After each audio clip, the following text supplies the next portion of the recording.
teman-teman semua. Pada hari ini kami sedang berkeliling Kota Lama Semarang untuk melakukan observasi mengenai sejarah dari salah satu bangunan unik yang ada di Semarang.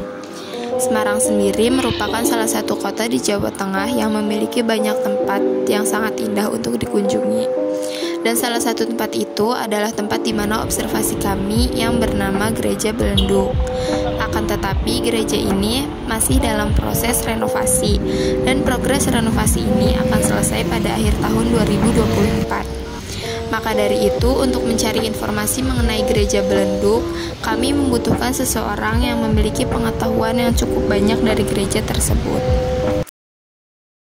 Halo teman-teman semua, perkenalkan nama saya Samuel Aurel Elyadeliananta. Saya dari Rombel 1 Pendidikan Ilmu Pengetahuan Sosial. Di sini saya akan mewawancari salah satu narasumber saya, yaitu guru saya sendiri dari ilmu sejarah bernama Pak Yosep. Mari Pak. Baik.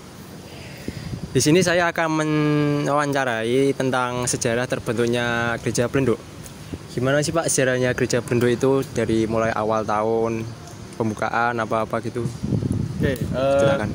Dari Gereja Belenduk sendiri, jadi namanya adalah Gereja Pentakosta Indonesia Barat atau sering disingkat GPIB Immanuel, atau orang Semarang menyebutnya adalah Gereja Belenduk. Nah, jadi Gereja Belenduk sendiri itu dibangun pada tahun 1753, tuh, kalau nggak salah 1753, dan didirikan oleh orang-orang Portugis pada awalnya. Jadi, dan pendeta pertamanya adalah Johannes Wilhelmus. Johannes Wilhelmus itu sebagai pendeta pertamanya. Nah, lalu terdapat pemugaran pertama yang dilakukan oleh orang Portugis juga pada tahun 1780-an. Itu dilakukan pemugaran pertama, dan itu menggunakan arsitektur bergaya barok pada awalnya. Nah, pada tahun 1894 sampai 95 itu dibangun ulang, dipugar ulang oleh orang-orang Belanda yang dipimpin oleh De Wild sama Wismas.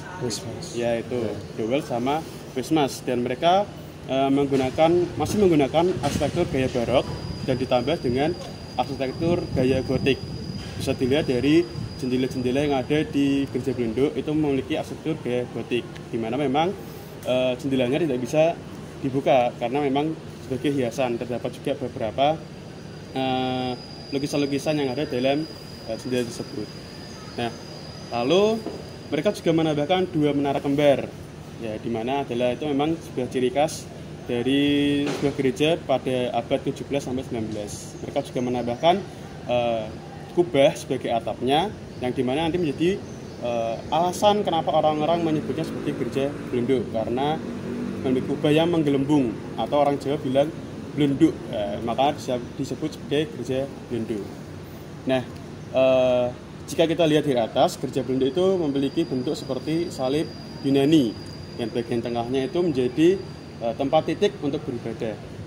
Lalu selain itu, Gereja Belenduk juga memiliki bentuk segi delapan,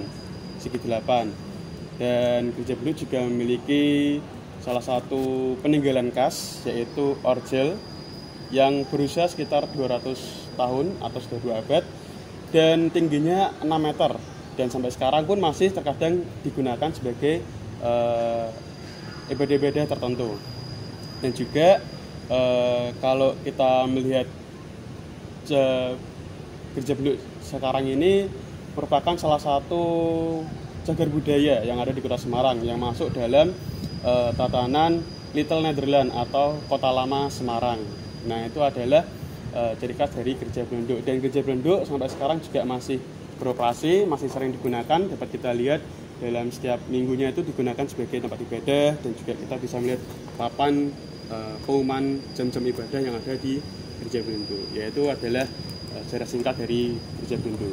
Oh begitu ya Pak, jadi sejarah Gereja Belenduk itu memang unik ya Pak di Kota Semarang, dan unik. Jadi bangunan ikonik di Kota Semarang ya Pak? Ya, memang ikonik karena memang bentuk kubah gerejanya yang menggelembung itu, karena gereja sekarang kan jarang ada gereja yang memiliki atap seperti kubah tersebut, karena kan sering digunakan kubah itu sering digunakan pada saat ini untuk bangunan masjid atau musola. Jadi memang unik kalau sebuah gereja memiliki atap berbentuk kubah.